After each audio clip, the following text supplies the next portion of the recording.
Bonjour frères et sœurs de Lévis, frères et sœurs de Montmagny et bonjour aussi à tous ceux qui nous écoutent sur le web.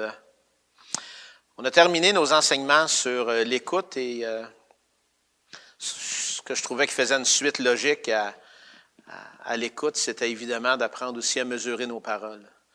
Donc, on va prendre un temps aujourd'hui pour voir de quelle façon le Seigneur nous invite à saisir à quel point nos paroles sont importantes, à quel point nos paroles peuvent, comme la parole va nous le montrer, allumer de grands feux ou au contraire apaiser. Donc, avant de commencer, prions le Seigneur et demandons-lui encore une fois de nous guider et d'ouvrir grandes nos oreilles pour nous instruire. Père Céleste, je me place encore devant toi et je te prie de m'aider. J'ai préparé, Seigneur, des choses avec toi et j'ai cherché à saisir, à comprendre ce que tu pouvais me donner. Que ces choses-là soient bonnes et qu'elles nous instruisent comme toi tu veux nous instruire, Seigneur. Qu'elles mettent en lumière les choses que tu veux qu'on voit et qu'elles nous amènent à corriger. On en a tellement besoin et je te loue tellement, Seigneur, parce que c'est ce que tu désires pour chacun de tes enfants. Donc, à travers cet enseignement-là, viens encore une fois produire l'œuvre que tu veux produire dans chacune de nos vies. Dans le nom précieux de Jésus-Christ que je te prie, Père. Amen. Mesurer ses paroles. Mesurer ses paroles, dans le fond, vient aussi du livre de Watchman Nee, Le vrai serviteur de Dieu. Il y avait une partie de ce livre-là qui parlait justement de mesurer nos paroles.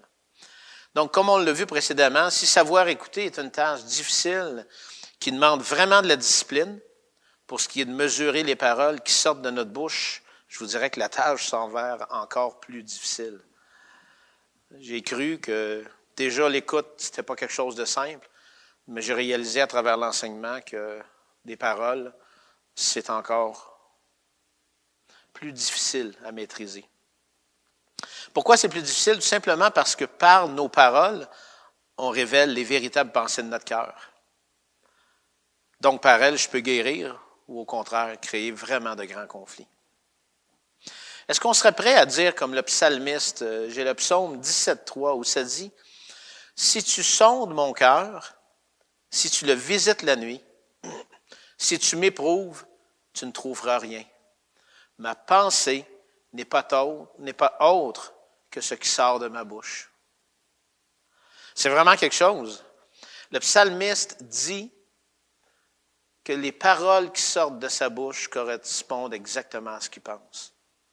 Et je peux vous dire, pour ma part, comme pour la plupart d'entre nous, souvent ce qui sort de notre bouche n'est absolument pas égal à ce qu'on croit ou à ce qu'on pense. Il y a un texte de la parole qui est sans équivoque quand il parle des paroles et ce que les paroles peuvent faire. Jacques 3, de 5 à 10. Ça dit que de même, la langue est un petit membre et elle se vante de grandes choses. Voici comme un petit feu peut embraser une grande forêt. La langue aussi est un feu, c'est le monde de l'iniquité. La langue est placée parmi nos membres, souillant tout le corps et enflammant le cours de la vie, étant elle-même enflammée par la géhenne. Toutes les espèces de bêtes et d'oiseaux, de reptiles et d'animaux marins sont domptés et ont été domptés par la nature humaine. Mais la langue, aucun homme ne peut la dompter. C'est un mal qu'on ne peut réprimer. Elle est pleine d'un venin mortel. Par elle, nous bénissons le Seigneur notre Père, et par elle, nous maudissons les hommes faits à l'image de Dieu. De la même bouche sortent la bénédiction et la malédiction. Il ne faut pas, mes frères, qu'il en soit ainsi. Soyons clairs, quand Jacques parle de la langue, il dit que c'est le monde de l'iniquité, qu'elle est pleine d'un venin mortel. Évidemment, il ne fait pas référence aux membres de notre corps, donc à notre langue en tant que telle. Mais comme Jésus le dit, dans Matthieu 15, 11, ce n'est pas ce qui entre dans la bouche qui souille l'homme, mais c'est ce qui sort de la bouche.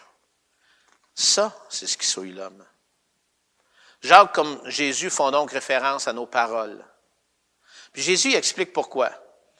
Matthieu 15, de 17 à 19, dit « Ne comprenez-vous pas que tout ce qui entre dans la bouche va dans le ventre, puis est jeté dans les lieux secrets?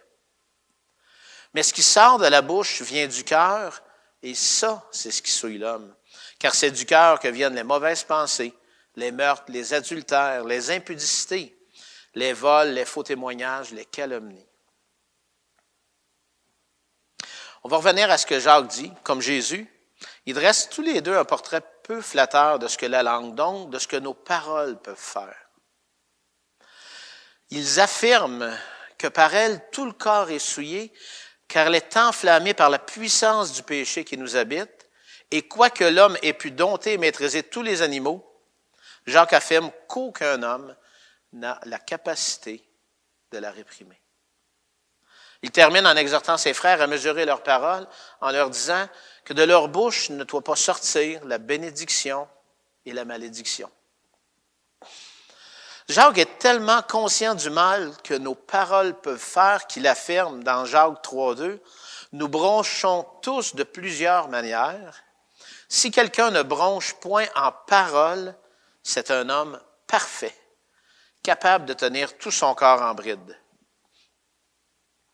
Jacques nous dit que de plusieurs manières on peut broncher, ce qui signifie qu'on peut faire un faux pas ou agir de la mauvaise façon.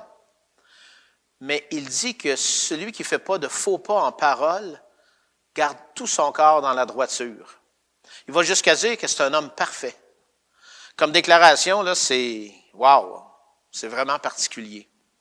Évidemment, on sait qu'on n'est pas parfait. On sait qu'il y a seul notre Père céleste est parfait. Mais pour que Jacques dise une telle chose, il veut vraiment mettre en évidence l'importance de garder notre bouche des mauvaises paroles. Si on regarde dans la parole de Dieu, de quelle façon est-ce qu'on pourrait traduire cette réalité de mesurer nos paroles dans nos vies? Le psaume 37-30 nous dit « La bouche du juste annonce la sagesse, et sa langue proclame la justice. »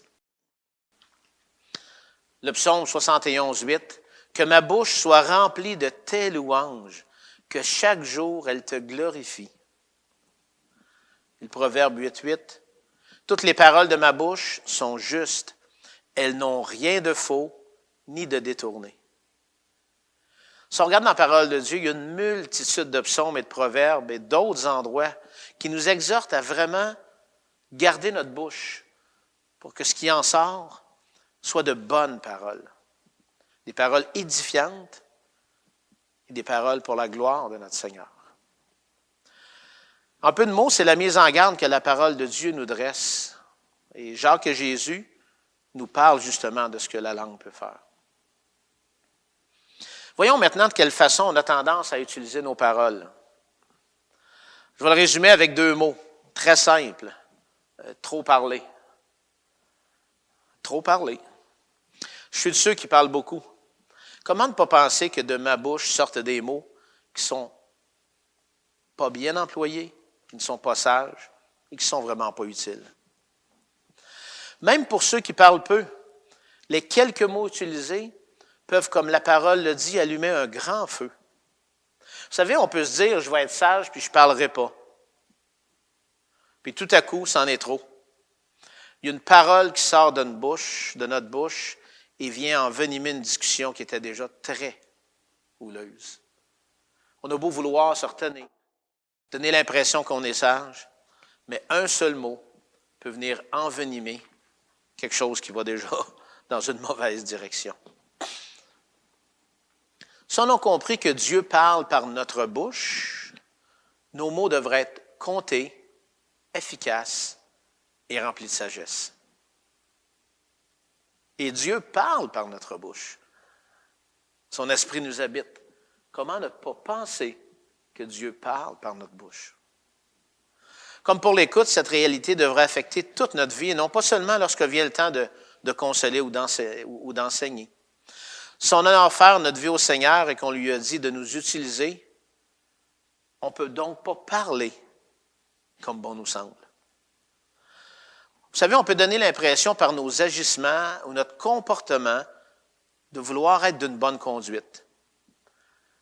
Mais il y a une chose, nos paroles finiront toujours par révéler ce qui se cache dans le cœur. Je prends un exemple qui nous arrive si souvent. Je suis avec mon épouse et je fais tous mes efforts pour bien m'appliquer par mes actions à ce que la parole de Dieu demande de faire dans la situation qu'on est en train de vivre. Mais la situation ne va pas à mon goût, ça ne va pas comme il faut et tout à coup, elle fait quelque chose de plus et ça vient vraiment m'irriter. Vous savez, alors de ma bouche vont sortir des paroles qui tuent carrément. Je peux facilement lui dire, je savais bien que tu n'avais pas changé. Je savais bien que tu referais encore ça parce que tu fais toujours ça. Vous voyez ce que je veux dire? J'ai eu beau, dans les minutes avant, essayer d'avoir un comportement qui semblait juste et droit. Dans le fond de mon cœur, là, ça bouillait. Et il y a une parole de trop. Et à ce moment-là, je viens dire une parole qui est, comme je dis, une parole qui tue, qui est vraiment mauvaise. Promenez une foule d'exemples de vos vies, puis vous réaliserez qu'effectivement, nos actions ne démontrent jamais ce qui est caché dans notre cœur. Nos paroles finissent toujours par le révéler. J'ai dit jamais, mais c'est faux. C'est pas vrai que notre cœur peut être pur et à ce moment-là, nos actions le seront aussi. Ce que je voulais vraiment dire, c'est que souvent nos actions cachent ce qui est dans notre cœur. Vous savez que même pour ceux qui sont de grands manipulateurs, les paroles finissent toujours par révéler les vrais motifs de leurs actions.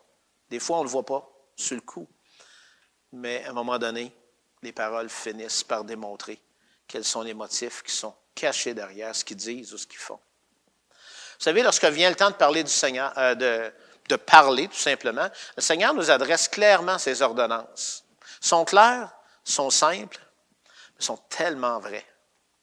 Aimez-vous, supportez-vous, soyez patients, soyez humbles, soyez doux, prenez soin, exhortez-vous, encouragez-vous, pardonnez-vous, corrigez-vous, enseignez-vous. Et combien d'autres que je pourrais nommer. C'est ça qui doit être à notre esprit quand c'est le temps de discuter entre nous. Nos paroles doivent être teintées de tous ces sentiments-là que le Seigneur démontre à notre égard. Il nous demande donc d'avoir les mêmes sentiments à l'égard des autres. Le Seigneur a tout appliqué ces choses-là dans sa vie. Notre Maître, plus que quiconque, aurait pu utiliser des paroles pour écraser, pour culpabiliser, pour juger, pour condamner. Mais même lorsqu'il a repris sévèrement les pharisiens, il ne l'a fait que pour une seule raison, mettre en lumière leur cœur dans le but qu'ils se repentent.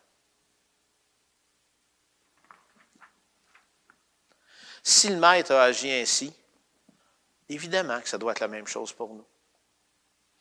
Nos paroles doivent servir à gagner et non pas à diviser. Comme la parole nous exhorte à le faire dans Matthieu 18, 15. « Si ton frère a péché, va et reprends-le entre toi et lui seul. S'il t'écoute, tu as gagné ton frère. » Tu as gagné ton frère. Nos paroles doivent servir à gagner et non pas à diviser. Vous savez, lorsque Dieu parle, il n'est pas condescendant. Il ne cherche pas à plaire. Il ne cherchera pas un compromis pour ne pas heurter. Dieu parle selon sa justice et sa vérité dans un contexte où son amour et sa compassion seront présents. Vous savez, souvent, je suis condescendant. Je l'ai réalisé, je fais plus attention. Souvent, je vais chercher à plaire par des paroles mielleuses. Je vais vous dire que quand ces choses-là arrivent, ce n'est pas dans le but de l'amour et de la compassion. C'est dans le but de mes propres intérêts. Il faut se rappeler que pour nos paroles, la sagesse du monde n'est absolument d'aucune valeur. Parce que dans le domaine spirituel, elle ne peut absolument pas saisir la pensée de l'Esprit Saint. Lorsqu'on parle de notre propre chef, notre langage ne peut être que teinté et soigneusement étudié pour servir nos propres intérêts. Même quand on pense que c'est pour les intérêts des autres, quand ça vient de nous, il y a toujours quelque chose qu'on veut en tirer au bout. Pensez à toutes ces fois où par vos paroles, vous donnez l'impression à l'autre d'agir avec compassion et amour pour son seul bien-être, mais en fait, vous agissez en vous assurant qu'au bout de la ligne, vous allez trouver des fois beaucoup votre compte ou des fois juste un peu votre compte. Au contraire, lorsqu'on parle par l'Esprit qui nous habite, on va parler pour ne servir que les intérêts de notre Père céleste. Et ce sera pour sa seule gloire à lui. Ainsi, on accomplit sa volonté et c'est donc sa compassion et son amour qui est partagé, ce qui de loin est supérieur à notre compassion et notre amour. Vous savez, tous par nos paroles, on enseigne. Et lorsque vient le temps d'instruire, de corriger, d'exhorter, d'encourager, est-ce qu'on prend le temps de mesurer ces paroles-là? Est-ce qu'on prend le temps de dire, Seigneur, tu veux t'exprimer? Je veux te laisser libre de t'exprimer. Si on ne s'y arrête pas, là, c'est nous autres qui parlent. Si on ne s'arrête pas à placer le Seigneur dans l'équation, c'est nous autres qui parlent. On doit réellement veiller sur nos lèvres, comme on le disait concernant nos oreilles. Vous savez, la règle est la même pour nos paroles que pour l'écoute, soit prendre conscience de la présence de Dieu et lui demander de nous donner un esprit limpide, serein, clair, pour qu'on puisse suivre ses directives lorsque ça va être le temps de parler. Un conflit est sur le point de monter entre moi, mon épouse, mes enfants, ou un frère ou une sœur. On le voit venir quand ça arrive. On sait qu'on va devoir répondre. Qu'est-ce qu'on va répondre?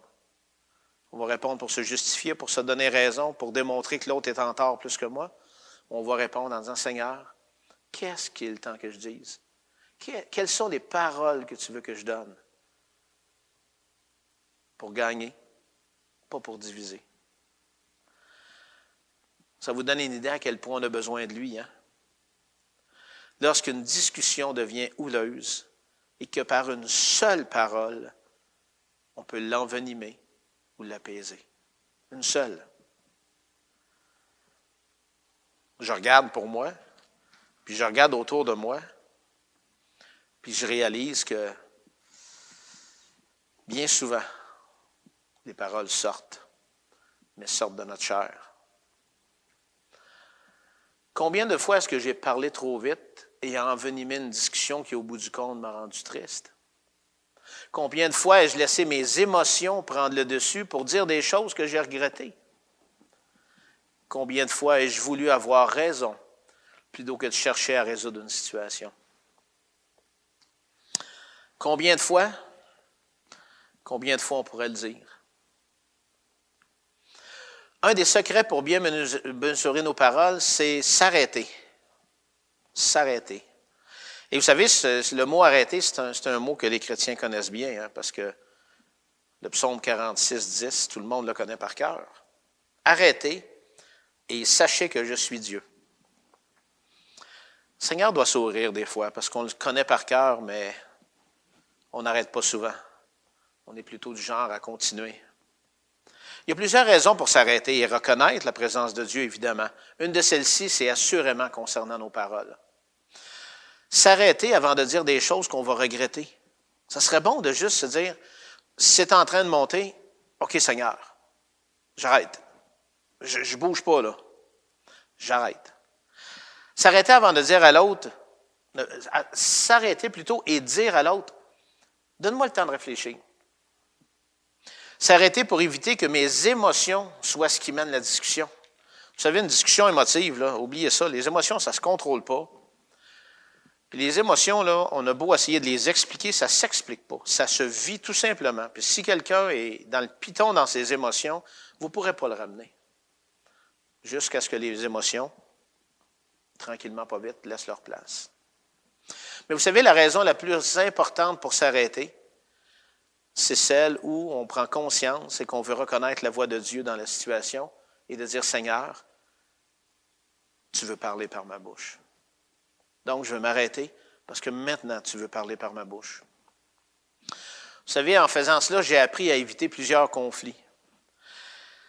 Plusieurs conflits qui étaient sur le point d'éclater, que ce soit avec mon épouse, mes enfants ou d'autres personnes. Des mots tels que « laisse-moi réfléchir à ce que tu viens de dire et je te reviendrai ». Je sentais que c'était sur le point de monter. J'ai dit, écoute, Là, tu viens de dire quelque chose, laisse-moi réfléchir. Des fois, je reviens au bout de 2-3 minutes. Des fois, ça peut être 1 heure. Des fois, ça peut être le lendemain. Assurément que je vais revenir. Mais Monique comprend, quand ça arrive avec elle, que, OK, on laisse aller, puis on s'en va chacun de notre côté. Vous savez, lorsqu'on revient après avoir demandé au Seigneur de nous guider, parce que c'est à ça que le temps de s'arrêter sert. Si s'arrêter, ça sert juste à aller préparer votre réponse pour y montrer qu'elle a tort, en expliquant la situation de A à Z, là, oubliez ça, c'est perdu d'avance. Mais c'est d'aller vers le Seigneur et dire, Seigneur, on est en train de s'en aller à un endroit où il ne faut pas. Donc, je viens vers toi, Seigneur, parce que je veux que tu me parles. Je veux t'écouter. Mais quand tu vas m'avoir parlé, je vais devoir moi aussi parler. Et à ce moment-là, les émotions tombent. On a un esprit plus clair, plus serein. On écoute ce que le Seigneur nous dit. Et vous savez, quand on revient 3 minutes, 5 minutes ou une journée après, nos paroles, plutôt que divisées, la très grande majorité du temps, elles vont réconcilier. Évidemment, la réconciliation, elle ne dépend pas seulement de moi ou de l'autre personne. La réconciliation dépend des 2 personnes. On va regarder quelques aspects importants concernant nos paroles. Premièrement, trop en dire lorsque l'essentiel est suffisant. Vous savez, donner trop de détails trop souvent, on exprime une situation qu'on vit, on partage une situation dont on a été témoin, et là, on met du détail, de l'information, du détail encore. On finit par se perdre un petit peu dans ce qu'on veut dire. Plutôt que de s'en tenir à l'essentiel, on déborde dans des détails inutiles qui font juste rendre la compréhension de la situation plus compliquée. Vous savez, lorsqu'on apprend à ne dire que ce qui est utile, on permet aux autres de mieux saisir aussi, pour pouvoir, à ce moment-là, comprendre et savoir quoi faire. Donc, un des aspects de mesurer ses paroles, c'est de prendre conscience qu'à un moment donné, prenons pas 15 minutes pour dire quelque chose qui peut très bien se dire en 5 minutes et qui va être clair. Deuxièmement, vouloir trop en savoir. Ça, c'est pas facile. Ça, c'est un des comportements les plus néfastes chez les humains. C'est toujours, je vais me mêler de ce qui ne me regarde pas, de vouloir ce qui se passe dans la vie du voisin. Pourquoi? Ben, juste pour pouvoir le dire à un autre voisin. On dirait que c'est vraiment en nous. C'est difficile de... On voit quelque chose là, de « Ah oui, c'est quoi? » Puis là, on se met à poser plein de questions. Est-ce que ça me regarde en bout de ligne? Pas du tout. Je veux savoir quand même. Vous savez, ça n'épargne pas les chrétiens. Est-ce qu'on prend conscience que souvent, en agissant de la sorte, on pêche devant le Seigneur? Assurément qu'on va pécher. Parce que se mettre à parler, à murmurer, la parole le dit. Il n'y a rien de bon là-dedans. Ça devient du commérage et c'est absolument inutile. Vous savez, si quelqu'un vous partage certains aspects de sa vie, est-ce que vous croyez que c'est pour en parler aux autres? Vous vous dites, ben, c'est pas de ma faute, il ne m'a pas dit de ne pas en parler, c'est donc pas un secret. Ça, c'est une de nos façons de réagir. Ouais, mais elle m'a dit ça, mais elle ne m'a pas dit de ne pas le dire. Oui, mais pourquoi tu me le dis à moi? Est-ce que ça change quelque chose pour moi? Est-ce que j'ai besoin de l'entendre? Est-ce que je vais avoir quelque chose à faire dans cette situation-là? Non, non, c'est juste pour que tu le saches. Arrêtez-vous un instant et dites-vous que si quelqu'un vous fait confiance pour vous partager ses combats au quotidien, et là, je ne parle pas de grandes choses qui ont été révélées, là, parce que quand des fois c'est très lourd, très difficile, on va dire à la personne, écoute, c'est un secret, ça c'est une autre affaire. Mais les gens peuvent nous parler de leur quotidien, puis de certains combats qu'ils vivent, puis tout ça. Est-ce qu'on a besoin d'aller rapporter ça à gauche et à droite? Absolument pas. Puis vous savez, cette personne-là, elle s'entend peut-être de votre part des paroles qui vont être réconfortantes, apaisantes pour l'aider dans la situation. Mais si dans votre esprit, tout ce que vous avez, c'est de dire, mais je cherche c'est quoi? Je vais en parler avec mon oncle, ma tante, mon frère, ma soeur, un autre frère. Si c'est tout ce que vous avez à l'esprit, vous ne serez jamais utile. Si une personne vient vers moi pour me partager des petites choses de son quotidien, écoute, Seigneur, s'il y a quelque chose que je peux faire pour elle, donne-moi les bonnes paroles pour le dire. Mais Seigneur, je t'en supplie, ce qu'elles viennent de me dire là, même si ça ne doit pas être un secret national, je n'ai pas besoin de le rapporter. Trop en savoir, assurément, on pêche devant l'Éternel. Troisièmement, apprendre à garder un secret. Proverbe 11,13 dit « Celui qui répand la calomnie dévoile les secrets, mais celui qui a l'esprit fidèle les garde. » Dans le proverbe, le mot secret est associé à calomnier, lorsque on dévoile. Vous savez, si on n'a pas appris à maîtriser notre langue, on ne pourra pas garder un secret. Le secret, vous savez, c'est quoi? C'est un mal qui nous démange et qu'on peut assouvir seulement quand on l'a partagé. C'est comme ça que la chair me le présente. J'ai un secret de quelqu'un, là, puis ça me travaille en dedans.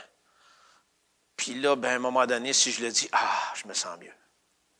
Vous savez, la chair va nous proposer une foule de raisons pour dire à quelqu'un ce qu'on sait. Puis nous autres, on va choisir une raison qui va faire notre affaire là-dedans, puis on va finir par se justifier pour pouvoir dire ce qu'on a appris. Combien de fois un secret partagé est venu briser une relation de confiance entre deux personnes, est venu diviser et briser la communion entre un frère et une sœur. On n'imagine pas toute la responsabilité qui nous incombe lorsqu'on divulgue un secret et on n'en voit pas tous les ravages jusqu'à ce qu'on réalise tout ce que ça l'a fait, tout ce que ça a produit de mal. Vous savez, au contraire, l'Esprit nous montre qu'un secret, c'est la marque de confiance d'une personne à une autre. Et qu'en le préservant, on permet au Seigneur d'accomplir son œuvre. Si vous préservez les secrets, vous permettez à Dieu d'accomplir son œuvre. En priant pour ce qui a été partagé, on permet donc au Seigneur de disposer de nos cœurs, le mien comme celui de l'autre, pour permettre de réconcilier ou de faire ce qui doit être fait en fonction de la situation. Puis on permet à ce moment-là, parce qu'on a prié, de bien être utilisé par le Seigneur, pour avoir les bonnes paroles, pour savoir quoi dire et comment le dire et quand le dire. Vous savez, en bout de ligne, concernant nos paroles, personne ne peut dire que chacune de ces paroles sont inspirées. En réalité, nous devons humblement reconnaître toute la difficulté de mesurer chacune de nos paroles. Voilà pourquoi on doit nous efforcer de veiller sur chacune d'elles. Comme pour l'écoute, prendre conscience que lorsqu'on parle, on a déjà disposé notre esprit à entendre, donc pouvoir dire que c'est l'esprit qui va parler. Plus on va cultiver cette habitude-là, plus on va être maître de notre bouche et ainsi on va pouvoir glorifier Dieu à travers elle. C'est la même chose pour l'écoute que pour maîtriser ses paroles. Cultiver l'habitude avec le Seigneur. Pour terminer, j'aimerais mettre en lumière un aspect de nos vies qu'on va vraiment avoir à développer pour bien mesurer nos paroles. La maîtrise de soi. L'un ne va pas sans l'autre, c'est clair. Élever le ton, parler plus fort, chercher dans la parole des affirmations écrasantes. Ça n'a jamais rien produit de bon.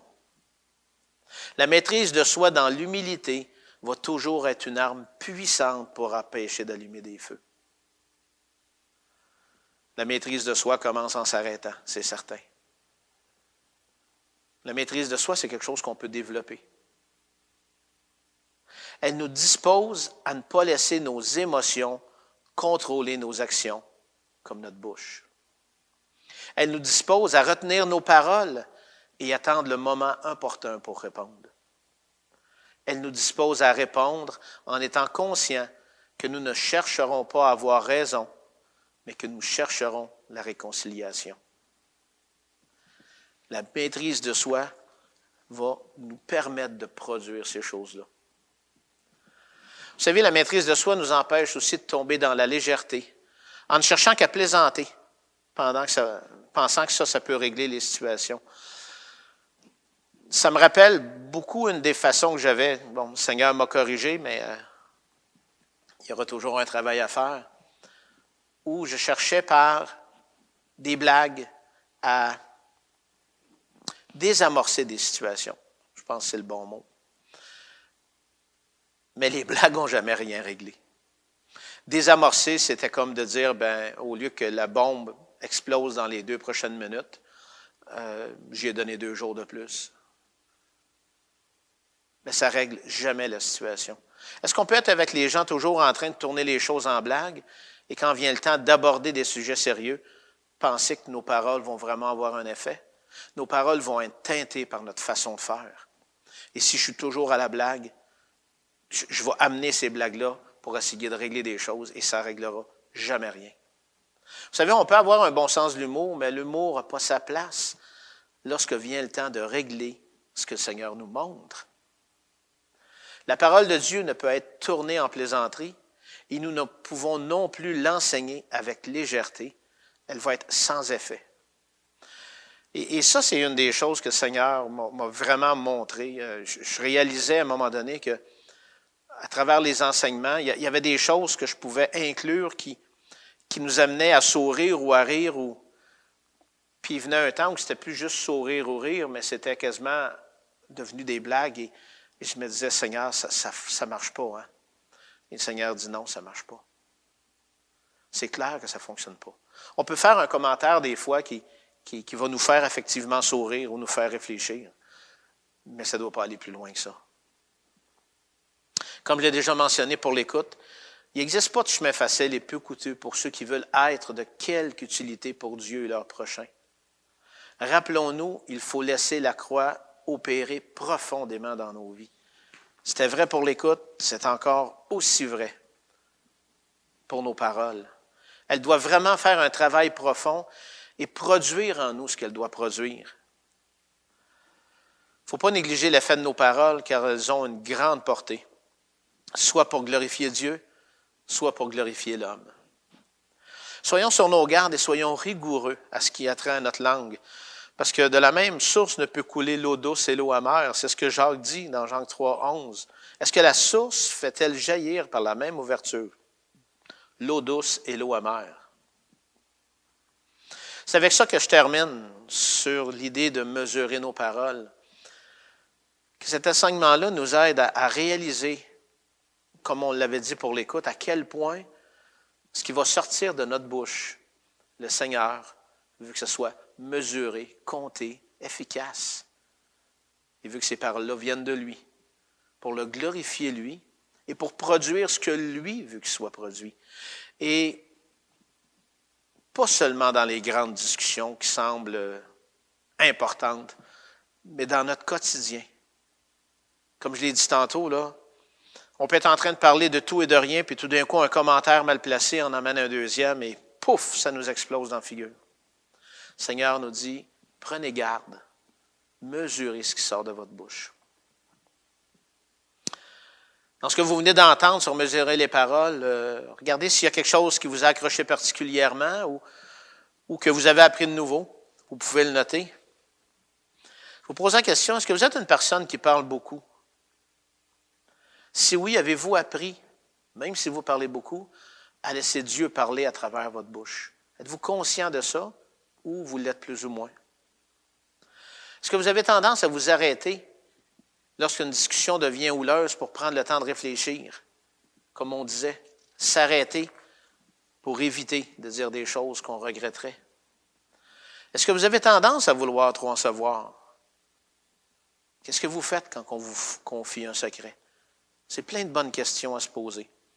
Est-ce que la maîtrise de soi s'applique dans votre quotidien avec votre bouche? Comment le Seigneur vous conduit là? Que le Seigneur nous guide encore une fois. Par lui, ces choses sont possibles. Et il veut assurément les produire en chacun de nous. Amen.